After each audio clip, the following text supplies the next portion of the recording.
Hello guys, কেমন আছেন সবাই? আশা করি সবাই ভালো আছেন। আজকের বৃষ্টি ভেজা নতুন ব্লগে আপনাদেরকে সকলকে স্বাগতম জানাচ্ছি। আশা করি সকলে সৃষ্টিকর্তার কৃপায় ভালো আছেন, সুস্থ আছেন এবং এই ঘূর্ণিঝড় রেমালের প্রভাবে সারা বাংলাদেশ যে খারাপে যাচ্ছে সেটা অবশ্যই আমরা বুঝতে পারছি।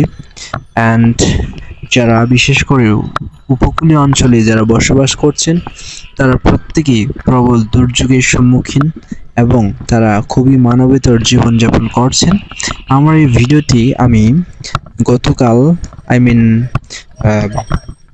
প্রবল ঘূর্ণিঝড় রেমাল যেদিন এসেছে উপকূল এলাকায় আঘাত হানিয়েছে তার পরের দিন আমি সকালে এই ভিডিওটি ধারণ করেছিলাম, কিন্তু দুর্ভাগ্যবশত ভিডিওটি আমি লেট আপলোড করছি, কেননা বৈদ্যুতিক কিছু দুর্যোগের কারণে আমি আমার এই ভিডিও এডিট করতে পারিনি। দ্যাটস ওয়াই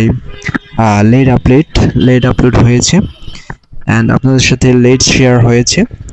সো এই দিন খুবই সারাদিন ধরে বৃষ্টি ছিল, বৃষ্টি ভেজা দিন। তো সকালে বেরিয়েছি অফিসের উদ্দেশ্যে, অফিসে যাব, বাট কোনো বাইক পাচ্ছিলাম না অ্যান্ড রিক্সা পাওয়া তো দূরের কথা। সো আমি রেইনকোট গায়ে দিয়ে অ্যান্ড ছাতা মাথায় দিয়ে জাস্ট হাঁটতে হাঁটতে চলে যাচ্ছিলাম অফিস, এবং সামনে একটা বাইক পেয়েছিলাম, সে বাইকে করে জাস্ট অফিসে চলে যাচ্ছি। অ্যান্ড রাস্তার মধ্যে অনেক জ্যামজট ছিল, বৃষ্টি ভেজার দিনে জ্যামজট থাকবে, এটাই স্বাভাবিক।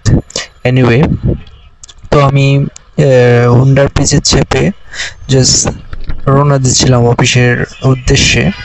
অ্যান্ড এটা হচ্ছে গুলশান টুতে আবাসিক এলাকার মধ্যে অনেক অনেক গাছপালা নুয়ে পড়েছিল বৃষ্টি আর প্রবল বাতাসের কারণে। এনিওয়ে, মানুষের উপরে যে পড়ে নাই সেটা একটা সৃষ্টিকর্তার রহমত।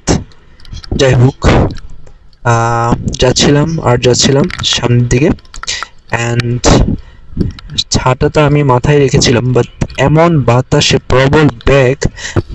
প্রবল বেগের কারণে ছাতা মাথায় দেওয়াটা খুবই দুষ্কর ছিল। দ্যাটস ওয়াই আমি ছাতাটাকে সামনে রাখলাম এবং ছাতাটাকে বাস করে নিলাম, আর একটু হলেই হয়তো ভেঙে যেত ছাতাটা।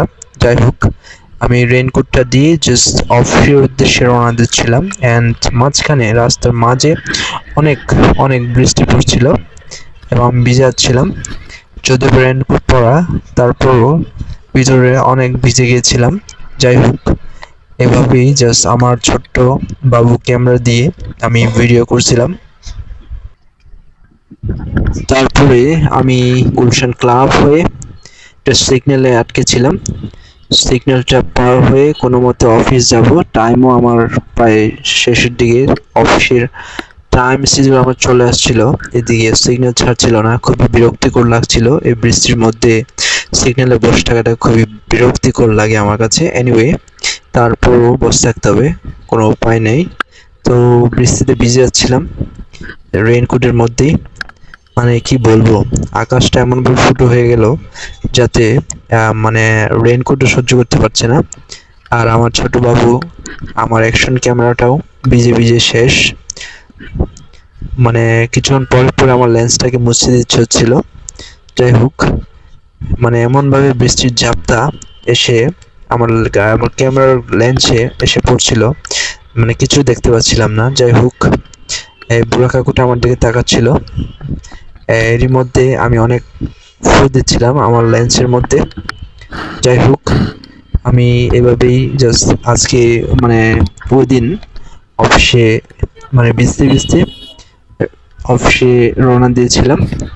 অ্যান্ড আপনাদের জন্য এই স্মল একটা ব্লগ আমি জাস্ট রেডি করছিলাম যে ঘূর্ণিঝড় রেমাল, প্রবল যে ঘূর্ণিঝড় রেমাল, এই রেমালের যে চিহ্ন, রেমালের যে স্মৃতি, এটাকে ধারণ করে রাখার জন্য আমি জাস্ট ধারণ করছিলাম।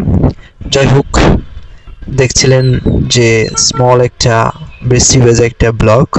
তো সকলকেই আমার এই ব্লগ দেখার জন্য অসংখ্য ধন্যবাদ, এবং সামনের দিকে আর নতুন নতুন ব্লগ পাওয়ার জন্য আপনারা অবশ্যই সাপোর্ট করবেন, অবশ্যই আপনার মতামত জানাবেন।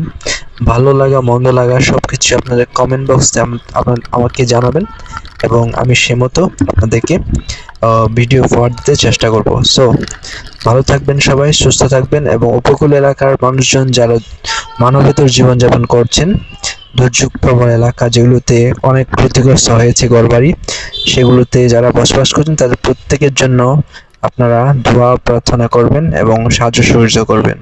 সবাইকে ধন্যবাদ।